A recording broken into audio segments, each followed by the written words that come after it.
Sungguh besar dan agung Tuhan kami. Engkaulah juru selamat kami Tuhan. Terima kasih buat karya salib-Mu. Apalah arti kehidupan kami jika Engkau tidak mati bagi kami. Ajar kami Tuhan untuk kami boleh menghargai karya keselamatan-Mu. Untuk kami boleh menghargai kasih karunia yang sudah Tuhan berikan dalam hidup kami. Kami tidak mau main-main dengan hidup kami, karena Engkau sudah membayar kehidupan kami di atas kayu salib dengan lunas. Terima kasih Tuhan untuk setiap kebaikan-Mu. Engkau Allah yang setia sekalipun kami tidak setia. Tidak perlu sedikit pun kami ragu akan kasih setia-Mu. Ajar kami untuk kami mengikut teladan-Mu, untuk tetap setia, taat dan berkenan sampai akhir hidup kami. Terima kasih Tuhan untuk kehadiran-Mu bersama-sama dengan kami pada pagi hari ini. Tiba saatnya kami memberikan hati, pikiran dan waktu kami untuk kami belajar sebagian kebenaran firman-Mu. Kami perlu firman-Mu Tuhan untuk menjadi kekuatan bagi kami. Kami perlu firman Tuhan untuk mengajar kami, menegur dan meneguhkan kehidupan kami, sehingga kami akan tetap terus belajar dan berubah untuk kami semakin berbuah bagi kerajaan surga. Terima kasih Tuhan, sampaikan isi hati-Mu bagi setiap kami. Sembunyikan hamba-Mu di balik salib-Mu yang penuh dengan kekurangan ini Tuhan. Biarlah Roh Kudus sendiri yang bekerja melawat setiap kami, mengurapi setiap kami, memberikan pengertian yang lebih lagi ketika firman Tuhan itu disampaikan. Terpujilah nama-Mu Bapa, hanya di dalam dan demi nama Tuhan Yesus kami siap mendengarkan kebenaran firman Tuhan. Sama-sama kita katakan amin. Shalom semuanya, Bapak Ibu Saudara sekalian, silakan duduk. Shalom juga bagi jemaat yang mengikuti live streaming pada pagi hari ini ya. Terima kasih buat tim PAW ya, kita sama-sama merasakan ada hadirat Tuhan di tengah-tengah kita. Amin. Nah, hari ini kita akan belajar bersama dengan tema kebajikan kemurahan selalu mengikutiku. Amin. Yuk sama-sama kita buka dalam Mazmur 23. Mazmur pasal 23 ayat 1 sampai ayat yang ke-6.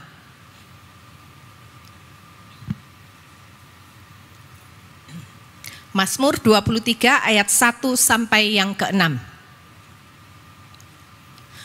Tuhan adalah gembalaku, takkan kekurangan aku. Ia membaringkan aku di padang yang berumput hijau, ia membimbing aku ke air yang tenang. Ia menyegarkan jiwaku, ia menuntun aku di jalan yang benar oleh karena namanya. Sekalipun aku berjalan dalam lembah kekelaman, aku tidak takut bahaya. Sebab Engkau besertaku, gadamu dan tongkatmu itulah yang menghibur aku. Engkau menyediakan hidangan bagiku di hadapan lawanku. Engkau mengurapi kepalaku dengan minyak, pialaku penuh melimpah. Kebajikan, yuk ayat yang ke-6 kita baca sama-sama. 1, 2, 3. Kebajikan dan kemurahan belaka akan mengikuti aku seumur hidupku, dan aku diam dalam rumah Tuhan sepanjang masa. Haleluya, amin. Ya, Mazmur 23 ini diberikan judul Tuhan Gembala yang baik. Ya, di sini ditulis oleh seorang pemazmur yang bernama Daud. Kita tahu ya, Daud itu sekalipun dia adalah seorang raja, tapi Daud itu pernah menjadi seorang gembala bagi domba-domba ayahnya ya. Daud itu tahu betul bagaimana ketika dia menjadi gembala bagi domba-domba ayahnya, di mana Daud ini dengan sepenuh hati menjaga domba-dombanya ya. Dengan sekuat tenaga dia menjaga domba-dombanya agar dia memastikan domba-dombanya itu tidak diserang oleh binatang yang buas ya. Daud sebagai gembala dia juga mencari padang rumput untuk menjadi makanan bagi domba-dombanya. Daud adalah gembala yang baik yang memperhatikan setiap kebutuhan domba-dombanya. Dia tidak mau sampai satu dari dombanya ini terhilang ataupun dimakan oleh binatang buas. Nah, kemudian sebagai orang yang percaya, Daud pun juga pernah merasakan kasih Tuhan, di mana dia mengatakan Tuhan itu adalah gembala yang baik. Jadi Daud mengatakan Tuhan adalah gembala yang baik karena dia pun juga pernah merasakan menjadi gembala itu tidak mudah. Bagaimana dia merasakan seorang gembala mempertahankan kehidupan domba-dombanya, menjaga kehidupan domba-dombanya itu sehari 24 jam. Ketika dombanya lapar, seorang gembala akan memberikan makanan, mencarikan padang yang berumput hijau. Ketika dombanya ada di dalam sebuah celaka, masalah, gembala ini tidak akan tinggal diam. Dan kemudian Daud ini juga merasakan bagaimana kasih Tuhan itu kepada dirinya, sehingga dia mengatakan Tuhan itu adalah gembala yang baik.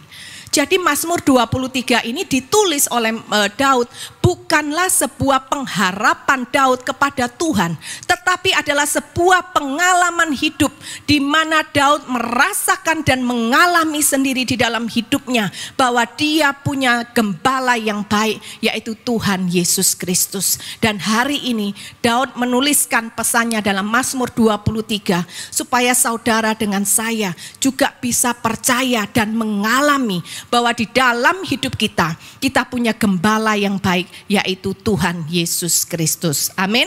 Dan kemudian di ayat yang ke-6 yang terakhir tadi kita baca, Daud mengatakan kebajikan, kemurahan mengikuti aku selama kapan saudara? Seumur hidupku. Dan kemudian dia berkata, aku akan diam dalam rumah Tuhan sepanjang masa. Jika Daud mengalami kebajikan, kemurahan seumur hidupnya, maka kita pun juga akan mengalami hal yang sama. Hari ini kita belajar, saya percaya setiap kita mau mengalami kebajikan, kemurahan sama seperti yang dialami oleh Daud. Amin. Nah, bagaimana supaya kebajikan, kemurahan itu selalu mengikuti kehidupan kita? Yang pertama, jadikan Tuhan itu sebagai gembala agung kita. Amin. Dalam ayat yang pertama dikatakan Tuhan adalah gembalaku, takkan kekurangan aku. Ya saudara, jadikan Tuhan sebagai gembala agung, yang artinya apa? Biarkan Tuhan yang memimpin dan membimbing kehidupan kita. Amin. Yuk sama-sama katakan, mulai hari ini aku benar-benar hidupku mau dipimpin oleh Tuhan. Saudara, itu bukan hanya sekedar kalimat yang kita ucapkan, tapi itu adalah komitmen kita di hadapan Tuhan. Amin. Setiap komitmen yang kita buat di hadapan Tuhan harus kita buat di dalam kehidupan kita, ya. Tuhan itu mau menjadi gembala kita, saudara. Bahkan Dia memberikan dirinya agar kita mau digembalakan oleh Tuhan. Tetapi kita tahu bahwa Tuhan itu bukanlah Tuhan yang suka maksa kepada kita. Tuhan bukanlah Tuhan yang diktator. Yang Tuhan inginkan adalah ketika Dia mau menjadi gembala kita, maka ada bagian yang harus kita kerjakan, yaitu apa?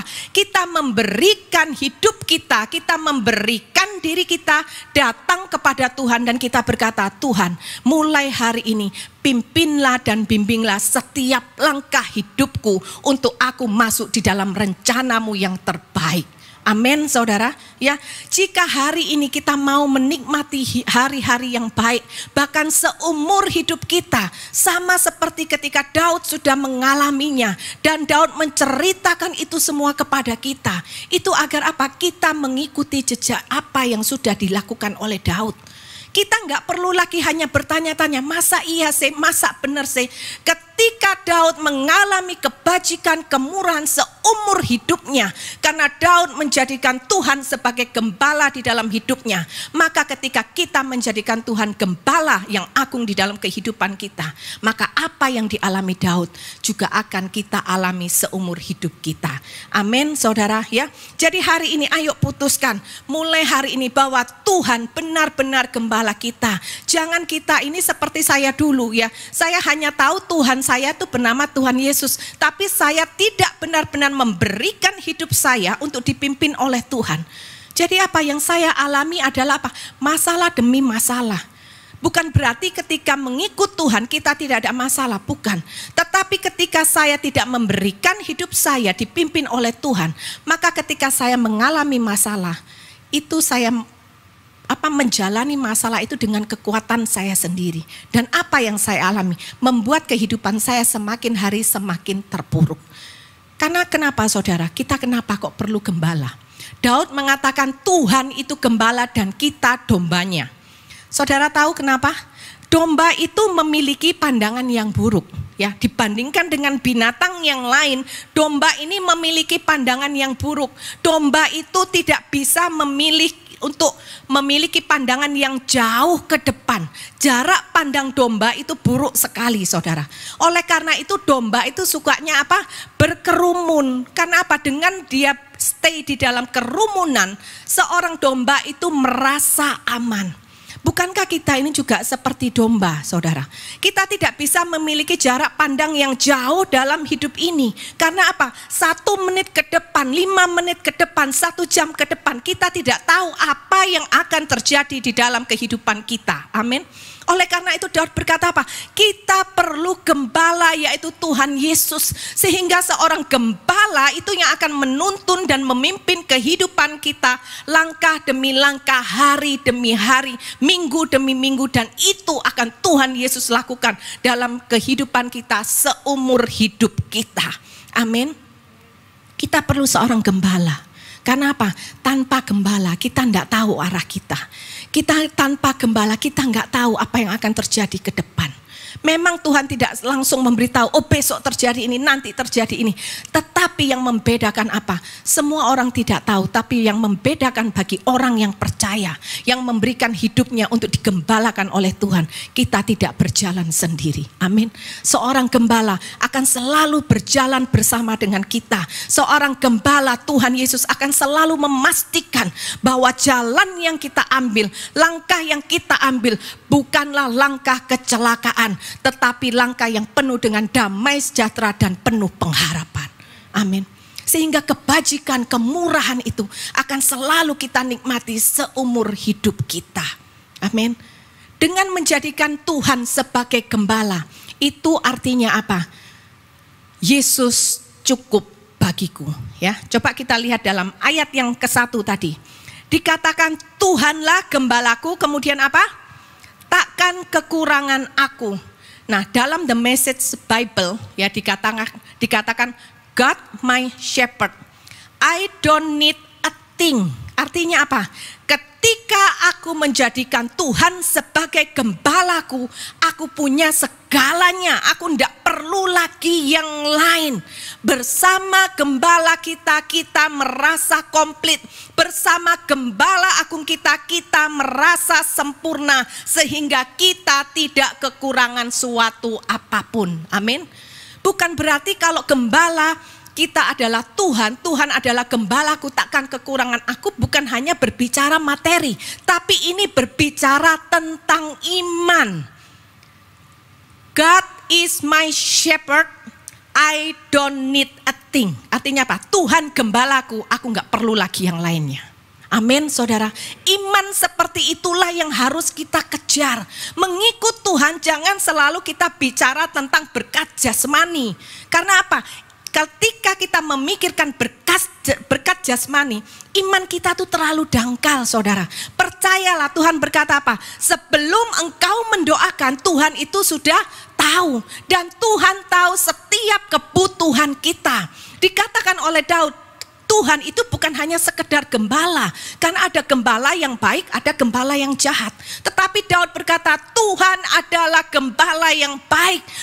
Daud menjelaskan bahwa apa?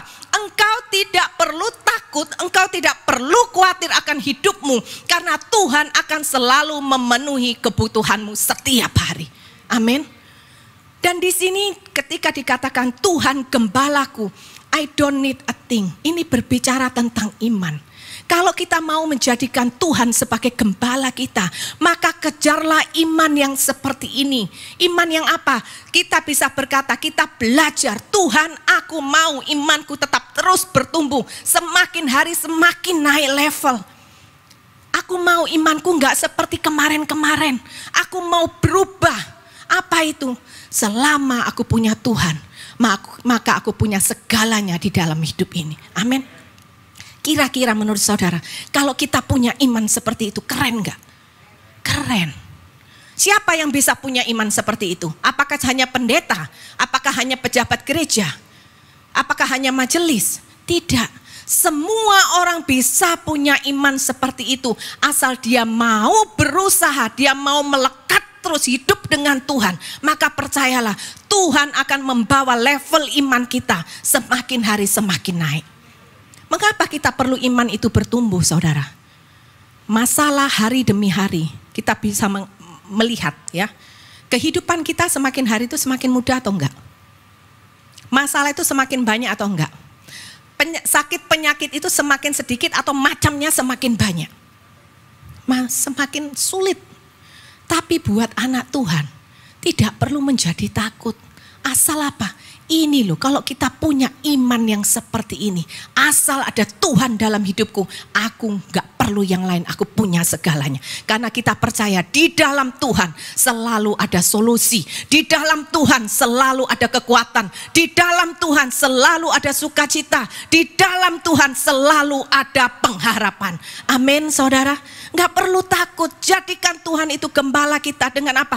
Kita berkata, Tuhan, aku mau berubah, aku mau bertumbuh, aku mau punya iman yang bukan hanya sekedar iman yang levelnya masih anak TK. Aku mau terus bangkit, imanku akan terus semakin naik level, di mana aku tidak lagi melihat masalah itu sebagai masalah lagi. Karena bagiku ketika aku punya Tuhan, aku punya segalanya dalam kehidupan kita. Amin, saudara. Orang dunia mungkin boleh mengalami kegalauan.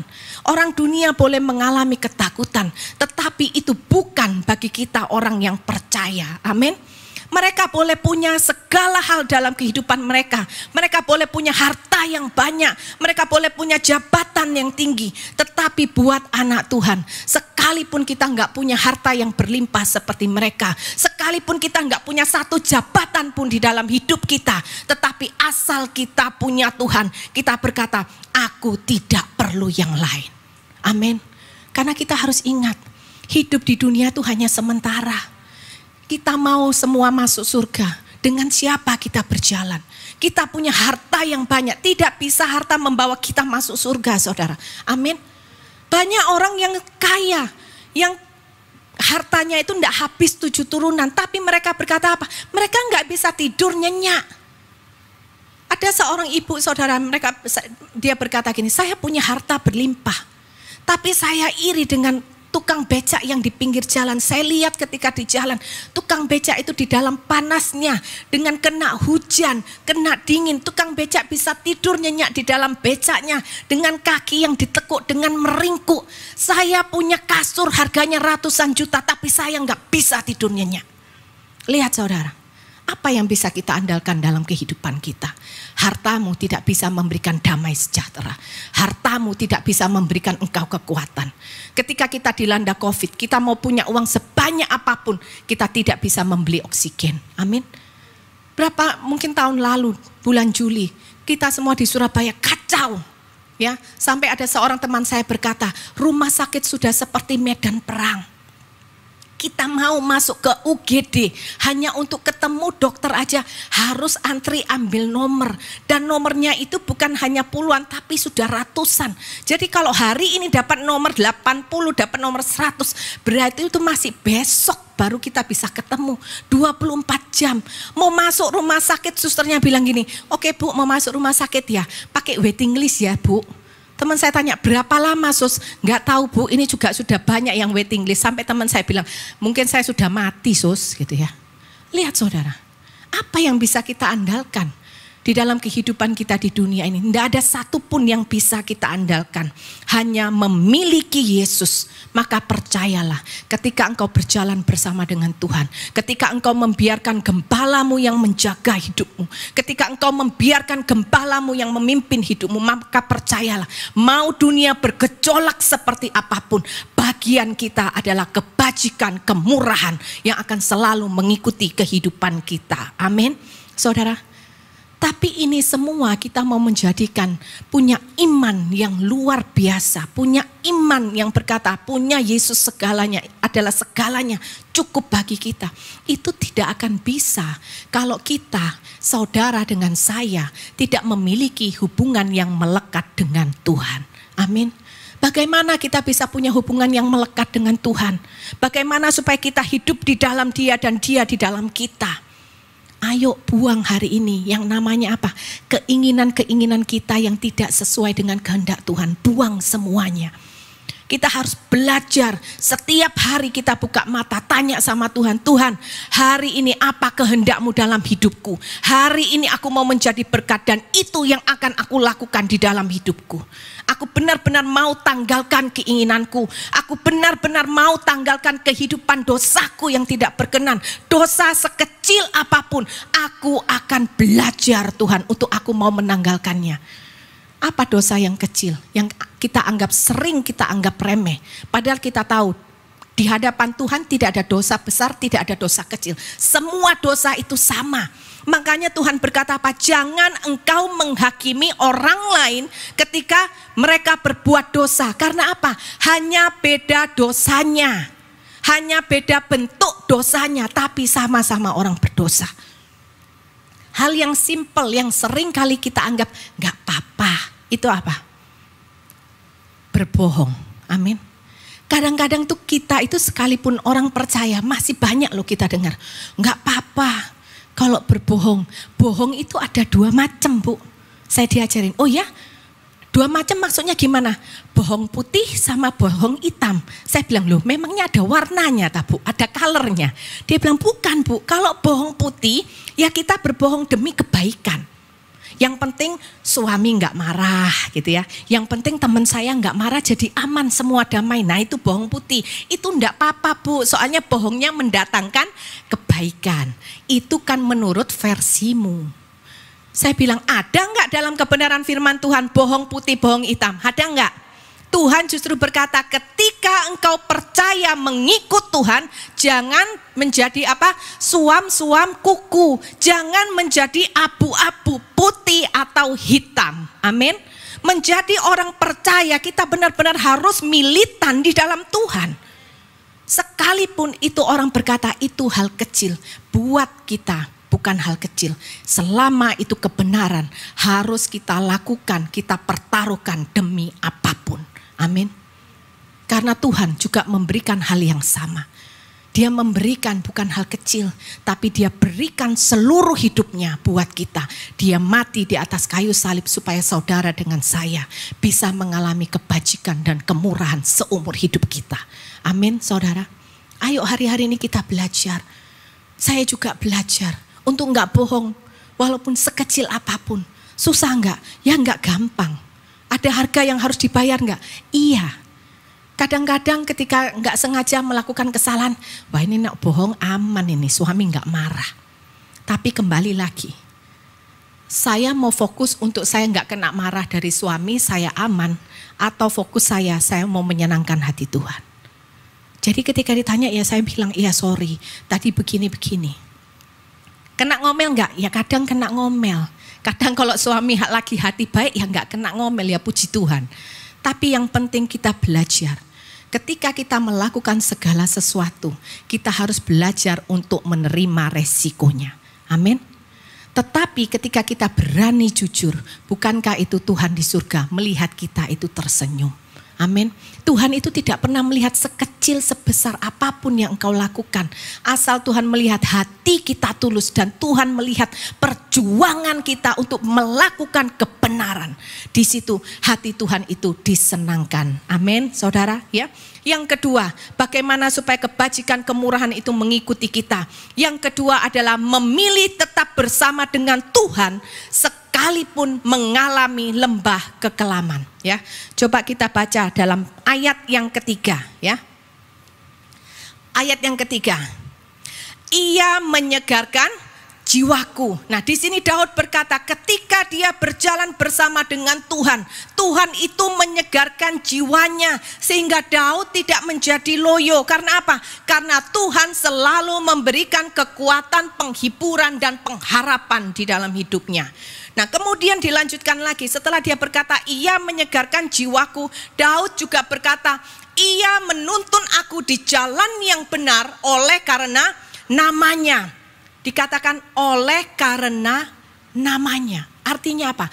Tuhan itu menuntun Daud kepada tujuan yang baik dan bukan karena kebaikan Daud. Tetapi Tuhan menuntun Daud kepada tujuan yang baik karena kasih setia Tuhan kepada Daud yang tidak pernah berubah. Amin.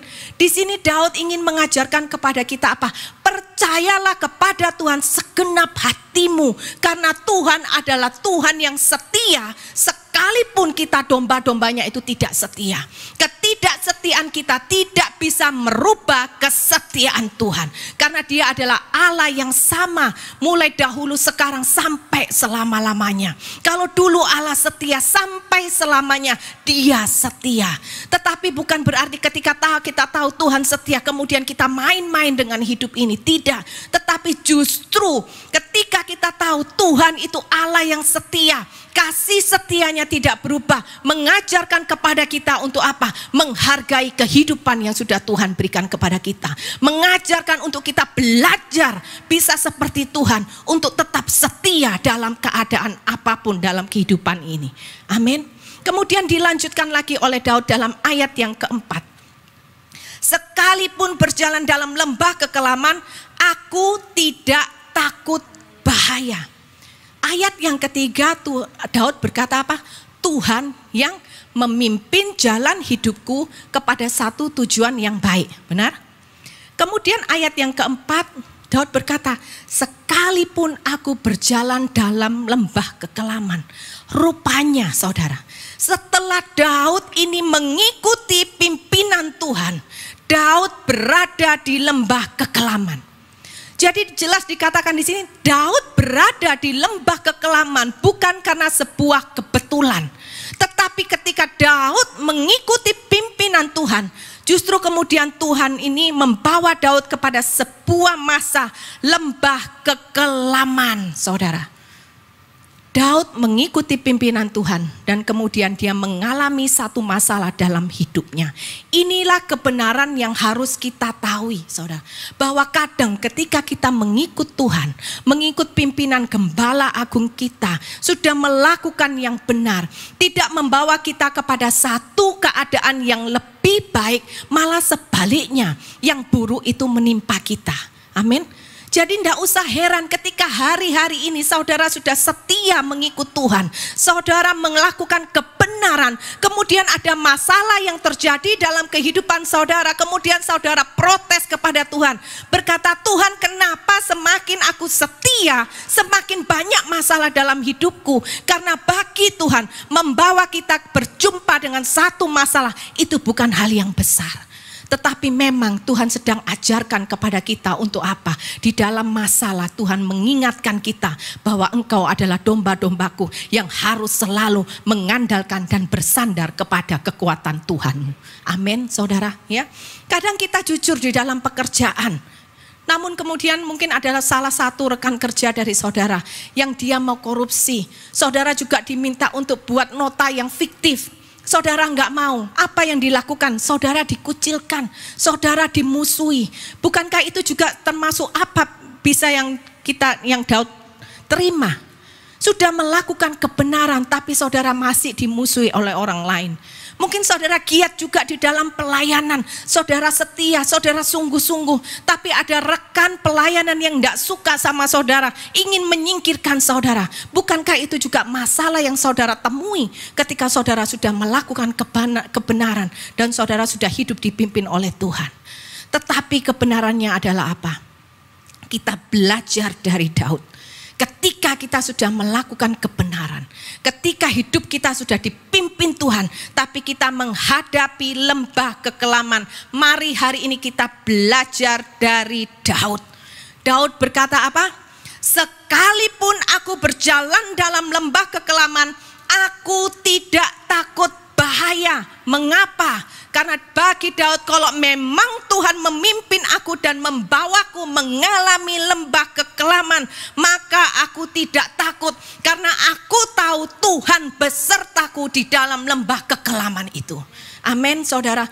Bagi Daud jauh lebih baik dia mengalami lembah kekelaman tapi dia bersama dengan Tuhan, daripada dia harus mengalami padang rumput tetapi tidak ada Tuhan bersama dengan dia.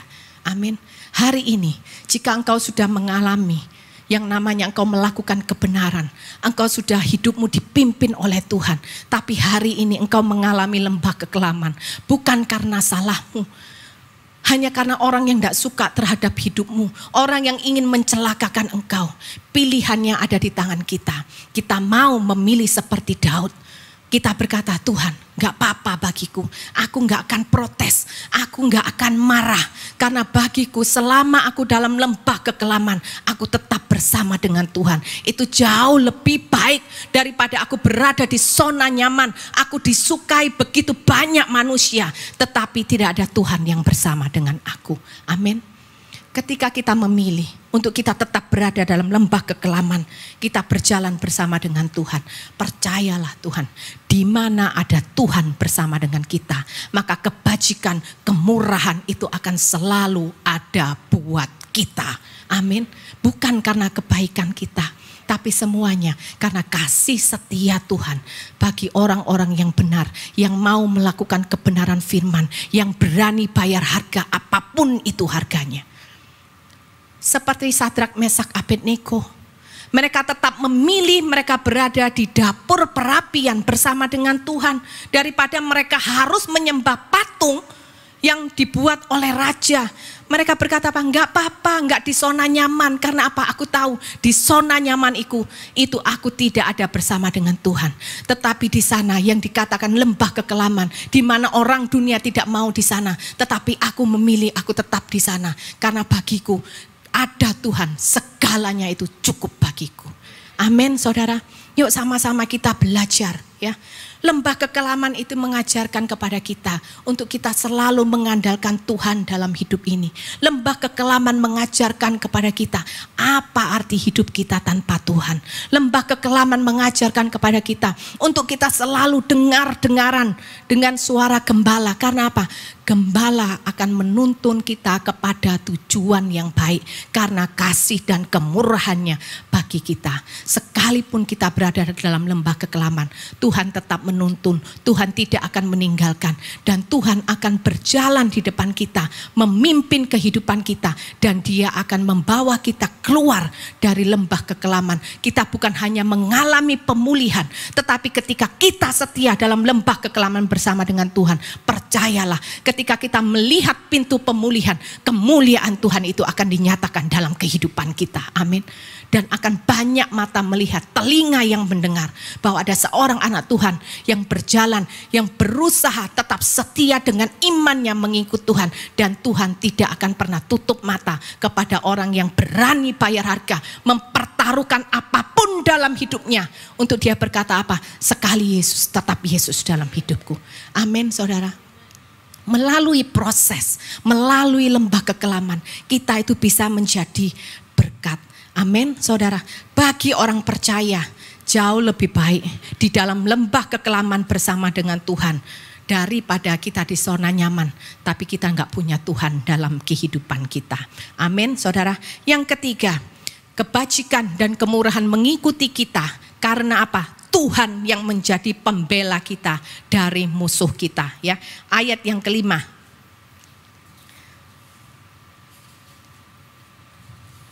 Ya, ayat yang kelima.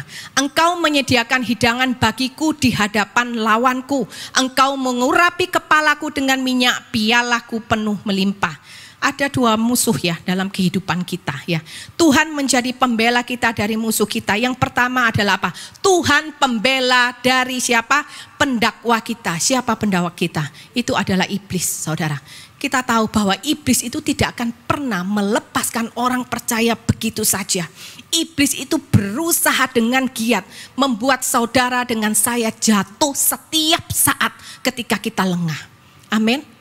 Iblis itu kerjanya itu luar biasa. Dia tidak pernah berhenti sedikit pun untuk membuat saudara jatuh ke lubang dosa, untuk membuat saudara itu menjauh dari Tuhan.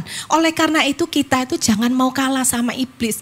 Kalau iblis aja giat menjatuhkan kita, maka kita sebagai orang percaya giatlah untuk terus mencari Tuhan, giatlah terus untuk bisa mengenal Tuhan, giatlah terus untuk tetap mengandalkan dan bersandar kepada Tuhan, giatlah untuk setiap hari 24 jam bagaimana caranya hati kita ini tetap connect dengan Tuhan. Amin. Karena dengan begitu iblis itu tidak mudah untuk menjatuhkan kita. Nah, ketika iblis itu sudah berusaha dan berhasil menjatuhkan kita, apakah kemudian iblis itu akan diam saja? Enggak. Dia enggak akan pernah berhenti di sana. Tetapi iblis itu akan apa? Mengintimidasi kita. Ketika mungkin ada seorang hamba Tuhan yang jatuh dalam dosa, iblis akan mengintimidasi apa? Engkau tidak layak menjadi seorang hamba. Karena engkau lebih menyukai hawa nafsumu daripada engkau mengasihi Tuhanmu. Engkau sudah enggak layak lagi. Membuat apa? Seorang hamba Tuhan ini semakin hari semakin diintimidasi sampai dia berkata, iya memang aku tidak layak. Ketika dia merasa tidak layak, akhirnya apa? Dia mengalami putus asa dan kemudian dia menjauh daripada Tuhan.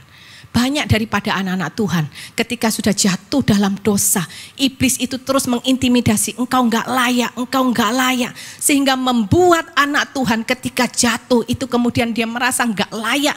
Kemudian dia tidak berani datang kepada Tuhan. Dia menjauh dari Tuhan. Dia meninggalkan Tuhan karena dia merasa tidak layak.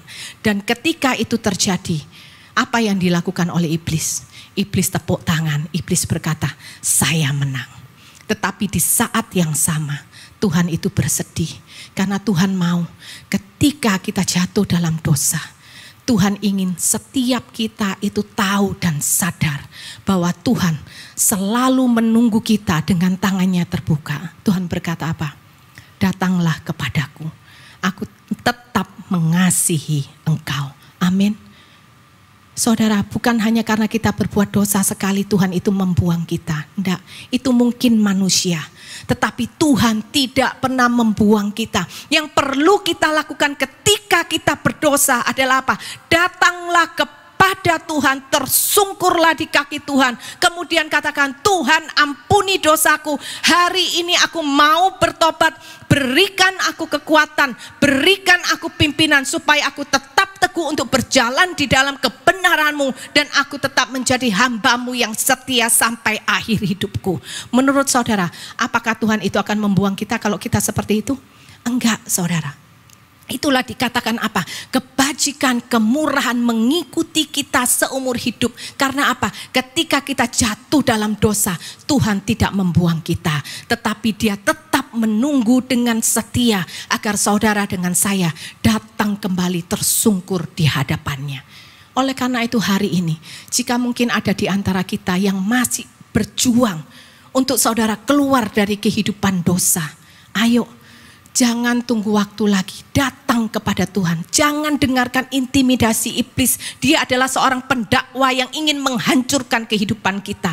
Tetapi datanglah kepada gembala kita yang penuh kasih. Karena apa?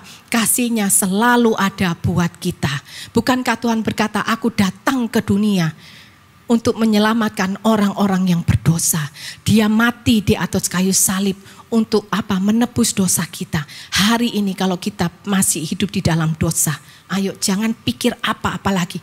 Tuhan mengasihi kita dan Tuhan menunggu pertobatan kita. Amin, saudara. Dikatakan 1 Yohanes 2 ayat 1 dan 2. Anak-anakku, hal-hal ini kutuliskan kepadamu supaya kamu jangan berbuat dosa. Namun jika seorang berbuat dosa, kita mempunyai perantara pada Bapa, yaitu Yesus Kristus yang adil. Dan Dia adalah pendamaian untuk segala dosa kita. Dan bukan untuk dosa kita saja, tetapi juga untuk dosa seluruh dunia. Amin. Ketika kita jatuh dalam dosa, itu belum titik, itu belum selesai, masih koma. Karena Tuhan masih memberikan kesempatan untuk kepada kita datang kepadanya dan kita bertobat. Amin, saudara. Tetapi ingatlah, ketika kita jatuh dalam dosa, ada kasih karunia yang menyelamatkan kita, yang menjadi kekuatan bagi kita, sehingga kita bisa datang kepada Tuhan dan jadikan itu titik balik untuk kita mengalami pertobatan dalam hidup ini. Tuhan juga menjadi pembela bagi kita. Jika apa? Jika ada orang yang berniat jahat kepada kita.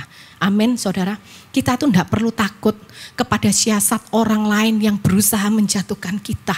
Mungkin ada orang lain yang memfitnah kita. Nggak perlu kemudian kita klarifikasi sama seperti artis ya. Bikin klarifikasi, panggil wartawan kiri kanan. Itu artis, mereka memang perlu itu. Tapi buat kita nggak perlu. Engkau difitnah, apa yang perlu engkau lakukan? Engkau cukup diam. Gak perlu melakukan pembenaran. Karena apa? Pembelaan bukan datang daripada kita, tapi pembelaan itu datang daripada Tuhan. Amin. Karena jelas Tuhan berkata bahwa Tuhanlah yang menjadi pembela kita terhadap setiap musuh-musuh kita. Tuhan menyediakan hidangan di depan lawan kita. Artinya apa? Engkau cukup lakukan bagianmu. Apa itu? Ampuni dan doakan. Damailah tetap dengan orang itu. Jangan pernah membalas kejahatan dengan kejahatan, tetapi balaslah kejahatan itu dengan kebaikan. Karena itulah karakter daripada orang-orang yang percaya kepada Kristus. Amin. Hari ini jangan pernah takut. Juga orang percaya ya, ketika marah, pergumulan rumah tangga, ibu-ibu itu pada bingung konseling. Bu, tapi gimana bu? Bagaimana suami saya mau bertobat? Ini pelakornya bu, pakai dukun. Dukunnya dari Banten, dukunnya dari Banyuwangi, dukunnya dari semua disebut. Saya sampai gini, ibu kok tahu banyak ya tentang dukun? Dia bilang, iya bu, terus gimana? Saya bilang, bu, saya nggak tahu banyak dukun-dukun di mana, tapi saya cukup tahu satu hal, bahwa saya punya Tuhan Yesus Kristus yang mengatasi segalanya, dan kuasa Tuhan mengalahkan segala kuasa di dunia, termasuk juga kuasa-kuasa dukun yang tadi ibu bilang menyerang suamimu. Amin. Gak perlu takut. Sebenarnya kalau orang percaya takut sama dukun, itu kita harus pertanyakan sama diri kita sendiri. Sebenarnya apa? Kita takut sama kuasa iblis karena kita tahu kita tidak punya hubungan yang melekat dengan Tuhan. Tapi kalau orang percaya, punya hubungan pribadi yang melekat kepada Tuhan, dia mengandalkan Tuhan senantiasa, dia selalu connect dengan Tuhan 24 jam. Jangankan kuasa dukun, mau apapun dia tidak pernah takut. Karena dia tahu selama dia menjadikan Tuhan gembala di atas hidupnya, maka gembala itu, Tuhan Yesus gembala yang baik, akan selalu proteksi dalam kehidupan kita. Amin. Tidak perlu takut menghadapi apapun dalam kehidupan kita. Kita lihat Yusuf dalam Kejadian 50 ayat 20, dia berkata, memang kamu telah mereka-rekakan yang jahat terhadap aku, tetapi Allah mereka-rekakannya untuk apa? Kebaikan. Saudara, lihat saudara, apapun yang terjadi dalam hidupmu, sekalipun mungkin engkau tidak tahu ada orang yang berniat jahat, tidak perlu takut. Karena Tuhan sebagai gembala yang baik, dia akan menjaga hidupmu. Amin. Dan yang terakhir, kebajikan, kemurahan mengikuti kehidupan kita. Karena apa? Tuhan menyediakan keselamatan kekal bagi kita. Dikatakan tadi apa di ayat yang ke-6, dan aku akan diam dalam rumah Tuhan sepanjang masa. Inilah saudara yang dikatakan kebajikan, kemurahan selalu mengikutiku. Karena sebagai gembala, Tuhan itu akan terus membimbing kita, mengarahkan kita selama kita hidup di bumi, sampai kita bersamanya di dalam kerajaan surga. Tuhan itu membimbing, Tuhan itu mengawal, Tuhan berjalan di depan kita. Bukan hanya 1-2 hari, tetapi seumur hidup kita. Karena Tuhan ingin bahwa setiap kita tidak ada yang binasa, tidak ada yang terhilang. Tetapi setiap kita orang percaya, Tuhan ingin bersamanya dalam kerajaan surga. Amin. Oleh karena itu saudara, ayo berikan diri kita dipimpin oleh Tuhan sampai akhir kehidupan kita. Sehingga satu hari kelak kita semua bisa bersama-sama duduk dalam satu meja perjamuan kudus bersama dengan Bapa di surga. Amin. Tahun 2022 akan segera berakhir. Dan saya mau katakan kita tidak perlu takut menyongsong 2023. apapun yang dikatakan pakar di luar sana. Bukan kita menutup mata terhadap kenyataan yang ada, tetapi kita percaya selama kita menjadikan Tuhan sebagai gembala kita, maka kebajikan, kemurahan akan selalu mengikuti kehidupan kita. Selama kita berjalan bersama dengan Tuhan di lembah kekelaman, kita tidak takut karena kita punya iman. Ketika kita punya Yesus, kita punya segalanya. Bahkan kita bisa berkata, aku lebih memilih lembah kekelaman. Selama di dalam lembah kekelaman itu aku berjalan bersama dengan Tuhan. Amin. Kita tidak perlu takut menghadapi apapun di tahun 2023 karena kita tahu bahwa Tuhanlah yang menjadi pembela kita. Dan pada akhirnya kita tidak perlu takut untuk kita kehilangan dunia. Karena Tuhan sudah menyiapkan sebuah keselamatan, harta yang tak ternilai bagi setiap orang percaya bersama dengan Bapa dalam kerajaan surga. Amin. Tuhan Yesus memberkati. Mari kita berdoa. Tuhan, terima kasih untuk kebenaran firman-Mu. Biarlah kami belajar Tuhan untuk hari ini dan selanjutnya. Kami tidak akan takut menghadapi apapun. Menghadapi tahun 2023. Kami percaya kebajikan, kemurahan akan selalu mengikuti kehidupan kami. Karena kami menjadikan Tuhan sebagai gembala dalam hidup ini. Karena kami tahu Tuhan, kami mau naik level di dalam iman kami. Ketika kami punya Tuhan, kami punya segalanya. Oleh karena itu, sekalipun di depan kami akan mengalami lembah kekelaman, kami tidak akan takut. Kami tidak akan mundur dari iman kami. Tetapi justru di dalam lembah kekelaman kami akan tunjukkan kepada dunia bahwa di dalam lembah kekelaman Gembala Agung kami tidak pernah meninggalkan kami. Gembala Agung kami akan menuntun kami, memberikan kami kekuatan, pengharapan dan juga sukacita, penghiburan. Dan Tuhan sendiri yang akan memimpin kehidupan kami sampai kami melihat jalan keluar yang sudah Tuhan sediakan bagi kami. Dan bukan itu saja, kami percaya Gembala Agung kami akan memberikan kemuliaan demi kemuliaan di dalam kesetiaan kami mengiring Tuhan. Kami tidak takut Tuhan. Kami akan mengalami kebajikan, kemurahan karena kami tahu Gembala kami yang menjadi pembela kami. Kami tidak takut terhadap tipu daya iblis. Kami tidak pernah takut kepada siapapun yang berusaha berniat jahat menjatuhkan kami. Bagian kami adalah mengampuni. Bagian kami adalah tetap memberkati. Bagian kami adalah mendoakan orang-orang yang berniat jahat Tuhan. Sehingga melalui kehidupan kami mereka boleh mengalami kasih Tuhan. Kami mau membalas kejahatan itu dengan kebaikan. Sama seperti yang Engkau lakukan kepada kami. Ketika kami berbuat jahat, ketika kami berdosa, Engkau tidak pernah membuang kami. Kami percaya perlindungan Tuhan sebagai gembala itu sempurna dalam kehidupan kami. Dan kami juga berterima kasih bahwa kebajikan kemurahan yang kami terima dari Tuhan tidak hanya berhenti sampai di dunia, tetapi kami akan mengalami kebajikan dan kemurahan sampai ketika satu hari kelak setiap kami berjumpa dengan Engkau. Karena kami tahu Engkau Gembala Agung yang menyediakan keselamatan bagi setiap kami. Ajar kami Tuhan untuk kami tetap terus maju di dalam iman kami. Apapun kami siap untuk bayar harga. Kami tidak takut Tuhan. Karena bagi kami, sekali kami mengikut Yesus, maka kami akan mengikut Yesus selamanya. Kami tidak akan menukarkan iman kami dengan apapun, terlebih hanya untuk kenyamanan dunia. Terima kasih Bapa, biar Roh Kudus memberikan kekuatan bagi setiap kami.